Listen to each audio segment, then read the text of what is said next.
Welcome to this video on current, resistance, and voltage. In this video, our main goal is going to be to define these three terms and then connect them to one another mathematically and qualitatively. I'm going to use the simulations from the fet.colorado.edu website quite a bit, and I just want to thank them again for the awesome learning and teaching tools. So let's jump into it by reviewing a few quick things that we already know. First of all, we already established the idea that current, symbolized with lowercase or uppercase I, is the amount of charge passing a point in a certain amount of time.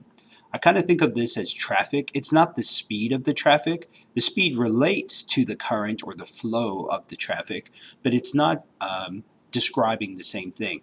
You could think of it as the number of cars passing a point in a given amount of time. Now the analogy, of course, is not the number of electrons passing, but the charge of one electron times the number that are passing in a given amount of time. We're also going to look at the term voltage again, which we know as also analogous or synonymous to the term potential difference. Remember that the idea of potential difference, this idea of difference, really helps us conceptualize how the physical setup of the circuit relates to the terminology. We're going to get to this term resistance near the end of this video, but we'll take a much deeper look at it in the following video. So let's jump over to our circuit, and we see here that the current is being measured by this tool, and this tool is called an ammeter. So current is measured with an ammeter, and it's measured in amperes. An ampere is abbreviated with the term amp, and if we think of 1 amp is equal to 1 coulomb per second. So thinking about the units and how the units are broken down can help you also remember what the definition of current is. Of course, potential difference is measured in volts, and the idea here is to use the concept of energy flow and work to help identify the relationship between current and voltage. So let's do that very quickly. We've looked at it before, so I won't explain every detail.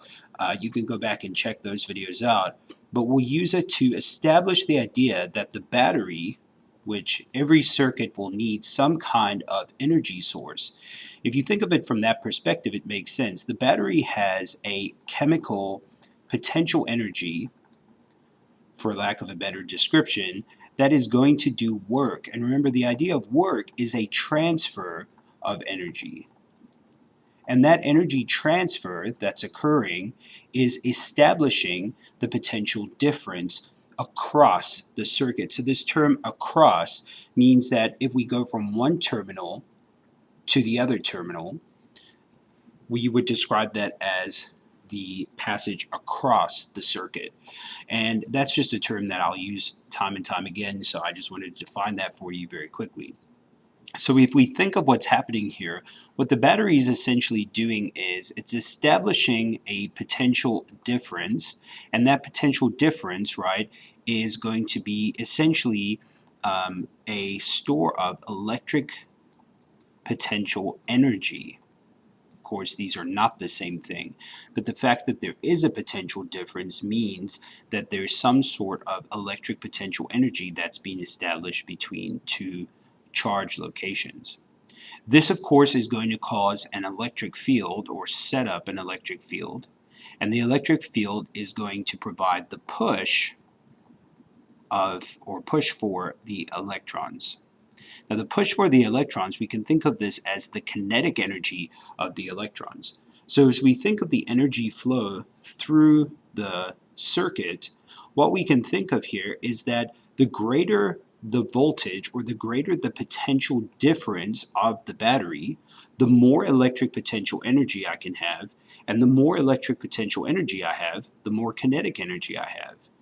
Now if we think of the amount of kinetic energy of the particles, or of the electrons here specifically, as the amount of speed times the mass of the electrons, we look over here and we think about the more kinetic energy the electrons have, the more charge will be passing a point in a given amount of time.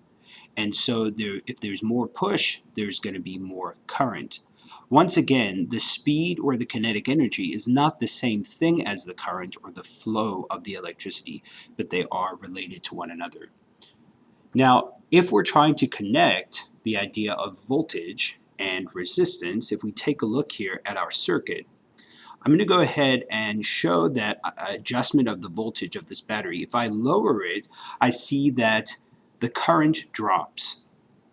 If I raise it, the current increases.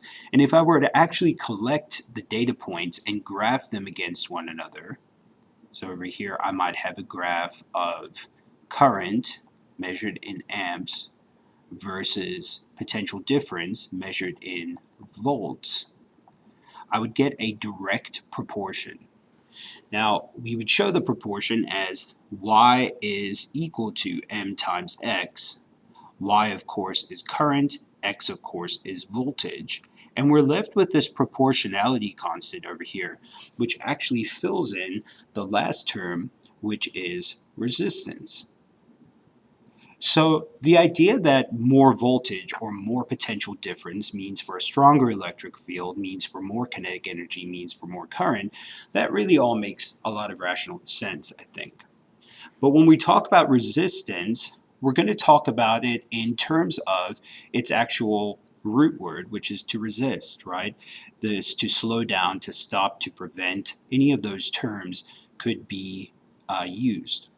Now, if we come over to our circuits here, one of the cool things about these vet.colorado.edu simulations is that we can switch them to the circuit schematic, which we talked about in an earlier video. And the schematic shows here a resistor as this zigzag line. Over here we have a switch, which right now is closed, but we can open the switch like this, and then we see that the current stops because we have eliminated the potential difference. But let's take a look at the resistor. This over here is a resistor whose job is to just resist. Now, every kind of material in the universe has resistance of some kind, and that resistance is based upon the atomic structure and other things about the material. But other elements, like a light bulb, let's say, its primary use is to provide light and to provide maybe heat. But a resistor over here, its primary job is just to resist. So whereas a light bulb will resist and provide heat and light, this resistor, its main job is just to resist. Now, it actually does get very, very hot, and that's part of where the energy is moving to, is the form of some sort of friction and heat, but we'll get to that a little bit later in a different video. So let's look at this term resistance here. The term resistance is actually defined as the amount of current that is going to be established through a segment of wire or material per volt that is set across that spot. So if I close this and I take a voltmeter, I'm going to attach the voltmeter here, and I see that the battery right now is set very high at 53.5 volts. That would be the same amount of potential difference across the resistor. And looking at it from this perspective, what I see happen here is that if I increase the resistance of the resistor, so I'm changing something fundamentally about the material here, we'll look at other ways to change resistance in the next video. As that increases, the current is dropping.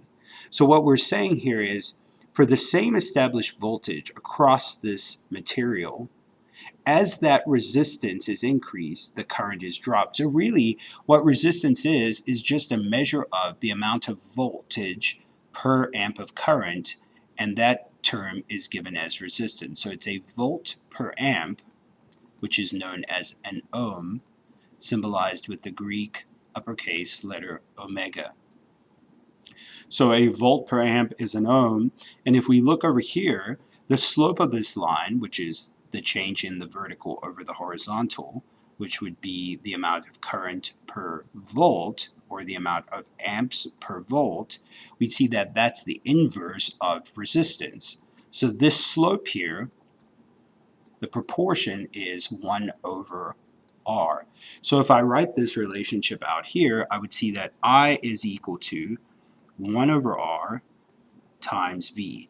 Now I should really be describing this as delta V, because delta V is potential difference, but it's oftentimes just shortened or abbreviated as V. So a lot of people know this law, if you will, as Ohm's law, which is I is equal to delta V over R. And we have to be very careful with this, because this law over here is only true when the resistance is constant. If the resistance starts to change, the relationship between current and voltage is different, and therefore the resistance is not fixed but can adjust. And so we're going to get into a lot more detail about this in the next few videos. But for right now, the main goals were to relate the three terms to one another and to give them a very basic definition.